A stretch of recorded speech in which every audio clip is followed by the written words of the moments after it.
मईशत मुश्किलात और माहिरीन में आप सबको खुशामदीद। आज हमारे मेहमान हैं अशफाक तोला, जो reform and resource mobilization commission बना पिछली गवर्नमेंट की तरफ से, उसको चेयर कर रहे थे। स्टेट मिनिस्टर के तौर पे रेवेन्यू के हवाले से काम कर रहे थे। पाकिस्तान में रेवेन्यू कलेक्ट नहीं होता तो उसकी सबसे बड़ी वजह क्या है, इन हवालों से बात करेंगे। लेकिन सबसे पहले शुरू करते हैं जो इस वक्त सबसे ज्यादा मसला पाकिस्तान में है कि डॉलर की कीमत हिस्टोरिकली अपनी हाईएस्ट लेवल पे है, वो कंट्रोल क्यों नहीं हो रहा। तोला साहब, क्यों कंट्रोल नहीं हो रहा डॉलर इस वक्त? जी बिस्मिल्लाहिर्रहमानिर्रहीम। Thank you Ashraf for having me in your show. देखिए, डॉलर का जो आपने देखा होगा, जो अगर जिस दिन आईएमएफ का हमारा मुआहदा हुआ था और जिस दिन हमने एसएलए साइन करके आईएमएफ ने कहा था कि जी ठीक है, और उन्होंने पैसे रेमिट किए थे हमें, that was sometime in the end of June. उस वक्त डॉलर का रेट था 286 रुपीज़। और फिर जब 4 जुलाई को जब ये खुली दोबारा मार्केट, तो ये हो गया था 276 रुपये 40 पैसे। और इतना बड़ा जब डाउनफॉल आया था, तो उस वक्त लोगों के पास शायद ये फर्स्ट हैंड नॉलेज नहीं थी कि इसके आपके बहुत ज़्यादा इसमें कुछ चीज़ें जुड़ी हुई हैं। नंबर वन ये था कि जो सबसे बड़ा डेंजरस इशू था वो ये था कि जी आपका मार्केट रेट और इंटरबैंक रेट में 1.25% से ज़्यादा प्लस माइनस नहीं होना चाहिए। मीनिंग दैट कि अब हमारा जो ओपन मार्केट या जो मार्केट रेगुलेट करेगी इंटरबैंक को, और ऑब्वियसली पाकिस्तान तो वेरी स्मॉल मार्केट, और जब पाकिस्तान में कभी स्मॉल मार्केट होती है तो वो स्मॉल मार्केट के तहत जब हम उसको ऑपरेट करते हैं तो उसमें बाइंग काफ़ी ज़्यादा आ जाती है। और अभी आप देखेंगे 3-4 दिनों से जिस तरीके से हे वाई हो रहा है डॉलर, और जिस तरीके से ऊपर गई और 300 की लिमिट को भी क्रॉस कर गया है, तो इसमें सबसे बड़ी वजह यही है कि ये बाइंग आ रही है। और दूसरी तरफ जो हमारे एक्सपोर्ट के रेमिटेंसेज है, मेरा ख्याल है उसमें कमी आई है, एक्सपोर्ट्स में भी कमी आई है। किस बात पे बाइंग आ रही है? थोड़ा सा क्यों बाइंग आ रही है इतनी? कोई कोई तो रीजन होगी ना, कोई फियर्स होंगे, कोई जिस जिस तरह की इनसिक्योरिटी रहती है इन्वेस्टर्स को, उस हवाले से कुछ कंसर्न्स होंगे। That's why they are securing their money. देखिए, इट बेसिकली तो ये आप भी समझते हैं कि डॉलराइजेशन तो हो चुकी है, और पाकिस्तान की मैशत में कोई अभी से नहीं है, 3-4 सालों से यही हाल हुआ। और जब से आपने हॉट मनी के रुकूम को वापस किया था, विच वॉज मेरा ख्याल है ब्लंडर था उस वक्त की हुकूमत का, उन्होंने जब ये हरकत की थी तो उसके बाद से लोगों का एतमाद उठ चुका था। देर आफ्टर अगर आप देखेंगे लेकिन तो थोड़ा ये सा हॉट मनी तो एक इजी इन्वेस्टमेंट ऑप्शन है ना नाज़रीन। हॉट मनी वो पैसा है जो कि इमीडिएट इन्वेस्टमेंट के लिए जो है वो इकोनॉमी में लाया जाता है। तो हॉट मनी तो सारी गवर्नमेंट्स लेके आती हैं। जब फॉरेन डायरेक्ट इन्वेस्टमेंट की बात आती है, कहीं और से पैसा नहीं आता, आप इतना क्वेश्चन देते हैं कि मार्केट में पैसा आ जाता है, तो हॉट मनी तो सारी गवर्नमेंट्स लाती हैं। कौन सी ऐसी गवर्नमेंट है पिछले 20 साल में जो नहीं इसके लिए एफर्ट कर चुकी? देखिए, सब एफर्ट करते होंगे, बट जिस फिनोमिनल रेट पे किया गया और जिस तरीके से इसको स्ट्रक्चर किया गया था, दैट वाज समथिंग डिफरेंट।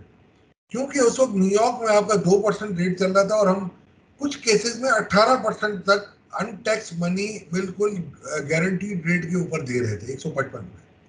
तो मैं ये समझ रहा हूँ साकरा अकाउंट में जिस तरीके से वो पैसा आया, उसकी एक मैंने तो हमेशा कहा है कि फॉरेंसिक ऑडिट होनी चाहिए कि ये क्या हुआ था।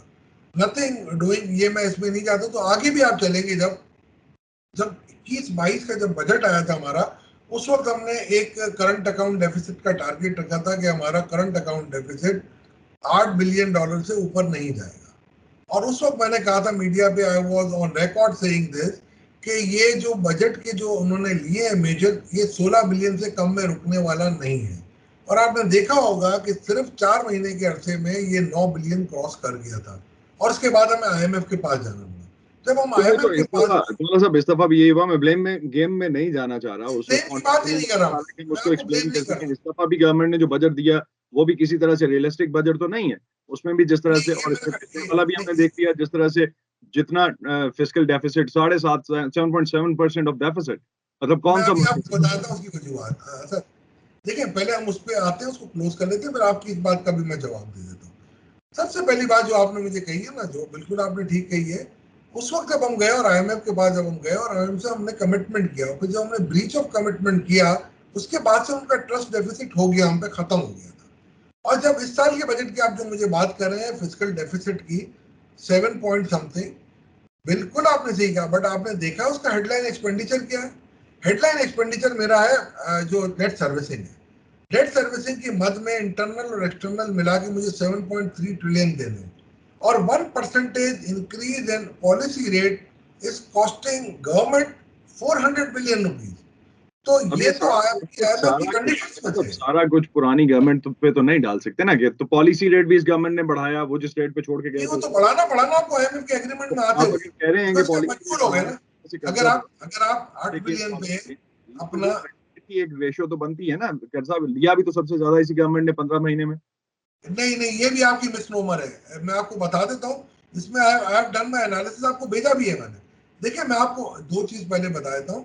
आपकी एक मिसकैलकुलेशन जब होती है ना कि 8 बिलियन की बजाय आप 16, 17, 17.5 बिलियन पे आएंगे, तो जाहिर बात है मोर देन डबल तो कोई भी इकोनॉमी सर्वाइव नहीं कर सकती। जब हम आप IMF के पास जाते हैं और जब वो कहते हैं कि जी आपकी इकोनॉमी को न्यू क्लासिकल थ्योरी के हिसाब से सप्रेस करना पड़ेगा, आप पॉलिसी रेट बढ़ाएं ताकि इन्फ्लेशन कंट्रोल में हो। आप मुझे बता दें, इतने दिनों से हम पॉलिसी रेट इतने अरसे से बना रहे हैं, और आप मुझे बता दें कौन सा आपका इन्फ्लेशन कम हुआ है। दो बात जो अभी आपने कहा मुझे कि आपने 18 ट्रिलियन का कर्जा लिया है, आपके सामने मैंने रखा है इस गवर्नमेंट का जो 1.5 साल आप जो लेके आ रहे हैं मेरे सामने, मैंने आपकी इसकी एनालिसिस दी है। 9.3 ट्रिलियन तो मेरा सिर्फ और सिर्फ एक चीज में गया है, एंड दैट इज आपका debt servicing because of the increase in policy rate. और आपको मैंने ये भी, सॉरी, इसमें डिवेल्यूएशन में गया 9.3। आप देखें 6.3 का इस मरतबा डिवेल्यूएशन का इम्पैक्ट आया, और पिछले साल 6.6 का आया था। तो ये डिवेल्यूएशन के इम्पैक्ट को भी तो आप रद्द नहीं कर सकते ना। तो लेकिन कर्जे आप में अगर मैं देखता हूँ तो वो डिवेल्यूएशन भी ट्रांसलेट होता डिवेल्यूएशन है। भी तो इसी गवर्नमेंट की दौर में उसमें हुई नहीं ना। हुआ, अगर उसमें 2 आप साल ही डिवेल्यूएशन हुआ आप है, ही ने तो उसमें जो तो और नंबर्स मुझे बंद। भेजे, मैं उन्हीं नंबर्स को निकाल के देख रहा हूँ। मैंने उस टाइम आपको 10 साल का भेजा है सर, आप देख और लें। 76 तो हम आप देख लें, तो 10 साल का है, मैंने आपको के भेजा, पास आप था ना। देख लें। एनीवे ये थोड़ा सा एक डिफरेंट बहस है, लेकिन मैं वापस जाना चाहूंगा उसी नंबर पे जिस पे हमने शुरू किया था, कि reforms and resource mobilization commission जो बना, क्या ऐसी सिफारिशात उसने दी जो आप समझते हैं कि वायबल थी, और कहाँ तक काम हुआ पिछली गवर्नमेंट में, और आपको लगता है कि ये गवर्नमेंट उसको टेकअप कर सकेगी या आने वाली उसको देख सकेगी? ऐसा कोई कंसेंसस है उस चीजों पे? असद देखें, reform and resource mobilization commission ये सबसे शॉर्टेस्ट ड्यूरेशन का कमीशन रहा, और इसके पास चैलेंजेस बहुत ज्यादा थे। सबसे पहला चैलेंज हमारे पास था कि हमारी लेकिन आपने इकोनॉमी, रिस्पॉन्सिबिलिटी ली ना, थोड़ा सा कुछ सोच के नहीं तो रिस्पॉन्सिबिलिटी। मैं से बरीउ जबान नहीं हो रहा, बट मैं आपको एक रिप्लाई तो कर सकता हूँ ना, ये तो मेरा हक है मेरे भाई। देखिए, जब हमने ये संभाला था 1 दिसंबर को, जब नोटिफिकेशन हुआ था, तो हमारा कमीशन पूरा इसलिए नहीं था कि थोड़े से मेंबर्स जो मैं चाहता था उनको ऐड करने थे। तो we started functioning from 3rd week of January. जब 3rd वीक ऑफ जनवरी से हमने शुरू किया, तो हमारा इमीडिएट टारगेट था कि हम पहले इमीडिएट एक इंटरिम रिपोर्ट तैयार करें कि जो बजट आने वाला है हम देख लें इसमें किस तरीके से कर सकते हैं। तो मेरा सबसे पहला एंडेवर ये था, जो यू नो मी, कि डायरेक्ट टैक्स होना चाहिए, इनडायरेक्ट टैक्स नहीं होना चाहिए। तो हमने इस रिफॉर्म कमीशन में टोटल 75 से ज़्यादा के करीब वेरियस डिसिप्लिन के प्रोफेशनल्स इसमें थे, और हम सब ने मिल के कोई 83 के करीब हमने कोई टोटल नए मेजर्स इनको बताए थे, जिसमें 21 मेजर्स थे जो कि मेरा ख्याल है रेवेन्यू मोबिलाइजेशन के और सारे डायरेक्ट टैक्स से रिलेटेड थे। 14 ऐसे थे जिसमें हमने इनको ब्रॉडनिंग द टैक्स बेस का कहा था, 32 सिंप्लीफिकेशन के थे, और 16 एडमिनिस्ट्रेटिव में थे। और ये अगर आपको चाहिए होगा तो मैं चार्ट भेज भी दूंगा। हमारे हिसाब से इसमें जो सबसे पोटेंशियल था, सबसे अहम 3 मेजर्स आप उसमें से क्रक्स अगर बता सकें कि कौन से जी ऐसे मैं बता देता हूँ, मैं बता देता हूँ। हमने सबसे पहले कहा था कि एक तो आपको पता है, आपने आप you were one of the leading analyst on stock market as well.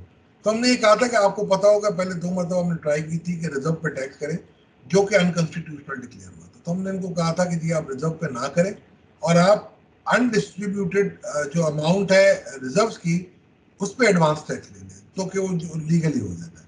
दूसरा हमने ये कहा था कि जो ट्रेडर का जिसकी बड़ी शिकायत होती है कि ये टैक्स नहीं देते, हमने उनको कहा कि जी ये वैसे सेल साइड में इतने स्ट्रक्चर दिए कि देंगे, इनसे हमने एग्री करा लिया है कि वो अब अपने बाइंग पे रिवर्स चार्ज मैकेनिज्म के तौर पे 300 अरब के करीब टैक्स जमा कर सकते हैं उनको, मगर आपको भी पता है इलेक्शन ईयर है। तीसरा हमने ये कहा था कि जो एक्सपोर्टर्स ने इस मरतबा माशाल्लाह बहुत ज़्यादा इनकम की है, हमने इनको कहा था कि जी आप एक्सपोर्टर्स को आप मिनिमम टैक्स रिजीम में ले आए, फिक्स टैक्स से हटा के, ताकि वो अपने अकाउंट दें, और जो टैक्स वो 1% भरते हैं वो मिनिमम टैक्स हो, ना कि फाइनल टैक्स हो। और इसके अलावा हमने ये कहा था कि जो एग्रीकल्चरिस्ट वगैरह जो पेमेंट नहीं कर रहे, हमने उनको ये कहा था कि जी उन पे आप मिनिमम एसेट टैक्स सब पे लगा दें। जैसे अगर असदुल्ला खालिद साहब अगर 10 करोड़ के एसेट रखते हैं और 10 लाख रुपए टैक्स पे कर रहे हैं, तो उन्होंने अपना हक अदा कर दिया इनकम टैक्स के परस्पेक्टिव से। बट अगर अशफाक तोला 10 करोड़ के एसेट रखता है और सिर्फ 1 लाख टैक्स देता है, तो ये ज्यादती असदुल्ला खालिद पे, वो टैक्स भर रहा है। तो हमने कहा उनको 9 लाख रुपए पे करने चाहिए। इस किस्म के मेजर थे। फिर हमने एक काम किया था रियल एस्टेट के ऊपर, जो बहुत ज्यादा शोर मच रहा है। हमने बिल्कुल, हम भी इससे मानते हैं कि ये होना चाहिए। तो हमने इनको कर्व करने के लिए कि क्योंकि ये नॉन प्रोडक्टिव इन्वेस्टमेंट है, हमने ये कहा था इनको कि जी आप 3 साल में एक प्रॉपर्टी को कैपिटल गेन एग्जाम्प्ट है, अदरवाइज बिजनेस इनकम के तौर पे इसको 35% पे टैक्स करें, ताकि ये जो इसमें जो इस किस्म की इन्वेस्टमेंट होती है, investment in nature of trade, ये नहीं होनी चाहिए। दूसरे बहुत सारे हमने मेजर्स किए थे सिंप्लीफिकेशन के, I ताकि I got आराम I से got लोग रिटर्न लेकिन फाइल कर दो सकें। दो चीजें मैं इसके कॉन्टेक्स्ट में आपसे पूछना चाह रहा हूँ। एक तो ये कि आपके ये जो मेजर्स थे, ऑफ कोर्स आपके पास, आपने कहा कि कमेटी के पास बहुत कम टाइम था, कमीशन के पास बहुत कम टाइम था, लेकिन सिफारिशात एक डॉक्यूमेंट, एक पेपर बन गया। पेपर कितना वैलिड रहेगा और किस हद तक काम करेगा, वो एक बहुत बड़ा सवाल है। शायद हमें मुस्तकबिल में उसका जवाब मिले। लेकिन इस वक्त जो मैं जानना चाहूंगा, ये वही एक्सपोर्टर्स और रिटेलर्स हैं जिनकी आप बात कर रहे हैं कि 300 अरब सिर्फ रिटेलर देने को तैयार थे, एक्सपोर्टर्स का आपने मुझे नंबर नहीं दिया। 400 के करीब, 200 और कितना आप बता रहे हैं? 400 के करीब। चार सौ अगर तो मैं इस मरतबा सात जो सौ उन्होंने अरब सात डिवैल्यूएशन का सौ फायदा अरब की उठाया, आप इसको बात मैं कर रहे हैं, और इस दफा 700 अरब की आप बात कर रहे हैं, और इस दफा इन्होंने पिछले माली साल में टोटल मिला के 264 अरब, जो कि सैलरीड तबका है, जो तनख्वाहदार तबका है, उसने 264 अरब के टैक्स दिए। लेकिन इन दोनों ने मिला के भी इतना नहीं दिया। तो कैसे आप समझते हैं कि 700 अरब पे चले जाएंगे? फिर तो ये किताबी बातें लगती हैं हमें। नहीं, किताबी बातें नहीं है। असदुल्ला, बात पता है क्या है, ये आपको स्ट्रॉन्ग विल के साथ करना पड़ता है और आपके पास लेजिटिमेट राइट है। हमने कोई ऐसी चीज नहीं की थी जो मैनेजेबल ना होती। और ये भी आपको मैं बता देता हूँ कि मैंने ये कॉन्स्टिट्यूशनल लॉयर से डिस्कशंस के बाद किया था, कुछ इनको जनरलाइज बता के, ताकि क्योंकि रेवेन्यू मेजर थे, किसी के पास ये जाए ना। तो कुछ कॉन्स्टिट्यूशनल लॉयर जो पाकिस्तान के जो top top of the line lawyers हैं, उनसे भी मैंने मुशावरत की थी। उन्होंने कहा constitutionally there is no embargo. तो ऐसी कोई बात नहीं थी। मगर एक आपको भी पता है, एक पॉलिटिकल इकोनॉमी भी होती है। तो इलेक्शन ईयर में वो पॉलिटिकल इकोनॉमी कभी कभी मेरा ख्याल है रंग ले आती है। कौन सी विल जरूरी है जिस पे हम बात कर रहे हैं? वो विल जिस पे शबर जैदी साहब कहते हैं कि फौज भी शायद यहाँ पे टैक्स जमा नहीं कर सकती, तो कौन ये विल कौन दिखाएगा? सियासतदान तो फिर शायद इसके पैसे ये ना हो। ना, देखिए मेरी बात सुने। दुनिया आजकल चल रही है ऑटोमेशन पे। अगर आपकी फाइनेंशियल इंक्लूजन कम होगी तो आप मार खाओगे, आपको बढ़ानी पड़ेगी।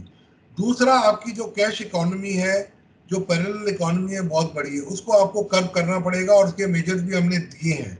मैं आपको वो रिपोर्ट भेज दूंगा, आप अपने नाजरीन के लिए पेश भी कर सकते हैं।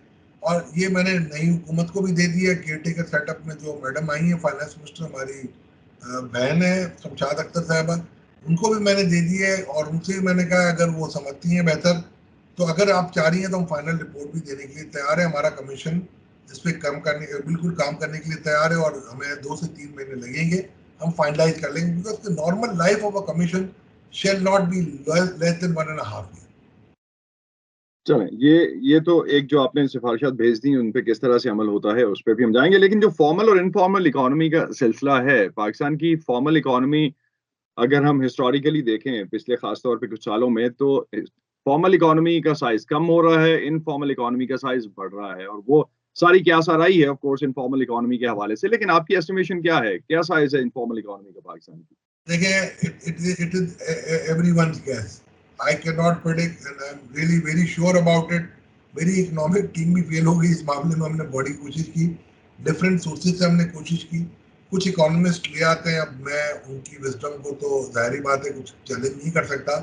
But I know for sure it is guesstimate not estimate. और जो फॉर्मल इकोनॉमी है वो भी आपकी काफ़ी साइज में बढ़ रही है। मैंने आपको एक शेड्यूल भेजना है, आपको मैं भेज देता हूँ for your kind information and research of your coveted इदारा। आप देख लीजिएगा, उसमें काफ़ी चीज़ें लिखी हुई हैं और आप देख सकते हैं इसमें। मगर आपको 2 चीज़ों पे कंट्रोल करना पड़ेगा। और अगर आपने इन चीज़ों पे कंट्रोल कर लिया तो 70% of your economy will become, parallel economy will become. एक तो ये जो कैश परचेजेस होती है आरती की, और दूसरा रियल एस्टेट की फाइनेंस। अगर आप इन दोनों को कर्व कर लेते हैं तो काफी हद तक कम हो जाएगी। फिर जो एवेन्यूज रह जाएंगे वो गोल्ड और डॉलर रह जाएंगे, तो उसको आप स्लोली ग्रेजुअली इसको हैंडल कर सकते हैं। जी, मगर आपका ये आपके ऑर्डर है। ख्याल में इनफॉर्मल इकोनॉमी को कम करने करने में एक देखिए, लास्ट पे मेरे पास 3 मिनट्स हैं प्रोग्राम के, और मैं सिर्फ ये जानना चाहूंगा कि ये जो अपने 18वीं अमेंडमेंट के तहत जो खास तौर पे पैसा सूबों के पास जाना शुरू हुआ, और विफाक को उस पे कुछ हल्के हैं जो समझते हैं कि सारे जो डायरेक्ट टैक्सेस और इनडायरेक्ट टैक्सेस की रेशियो है वो इससे खराब होती है, और सारा पैसा विफाक से जो है वो सूबों के पास जाता है, विफाक को चलाने के लिए पैसे नहीं है। आपने इस हवाले से भी कुछ प्रपोजल्स में शामिल किया अपनी? वो हम कर नहीं सकते, वो हमारे मैंडेट में नहीं था। आप अगर TOR पढ़ेंगे ना मेरे, मगर ये मैं 2020 में रेलेवेंट क्वार्टर्स को पूरी रिपोर्ट बना के NFC अवार्ड की रीमॉडलिंग के ऊपर दे चुका हूँ। उसमें यह है कि आपके सूबों का शेयर भी मेंटेन रहेगा, बैलेंस रह सकता है, बट इट नीड्स, मेरा ख्याल है सदर पाकिस्तान को ना एक रेफरेंस ये भी दाग दें 161 article of constitution of Pakistan में। चीफ जस्टिस साहब जाते जाते ये भी इंटरप्रिटेशन करके जाएं, शेयर की डेफिनेशन क्या होती है, परसेंटेज है कि अमाउंट है, तो वो एब्सोल्यूट अमाउंट है, तो वो उसको हमें देखना पड़ेगा कि वो किस तरीके से इंटरप्रिटेशन हो सकती है। बट सूबों की टैक्स की मशीनरी आपके ख्याल में इस काबिल है कि टैक्स जमा कर सके? नहीं, डायरेक्ट टैक्स तो वो करने के काबिल ही नहीं है। आपने देखा होगा एग्रीकल्चर टैक्स में लेस देन 1% आपके पास आता है, तो उनके पास तो मशीनरी है नहीं, और ये पॉलिटिकल विल की भी बात है। हाँ, इनडायरेक्ट टैक्स में अगर आपने देखा होगा सेल्स टैक्स एंड सर्विसेज में इनकी परफॉर्मेंस काफी अच्छी हो रही है, जो कि सबसे और आसान टैक्स है, उसमें आपको अभी भी पोटेंशियल से पूरे पूरे नहीं है, पोटेंशियल से बहुत कम है। बहुत बहुत शुक्रिया अशफाक तौला साहब, आप हमारे साथ थे। नाज़रीन, आज के प्रोग्राम से यही कुछ, इजाजत दीजिए।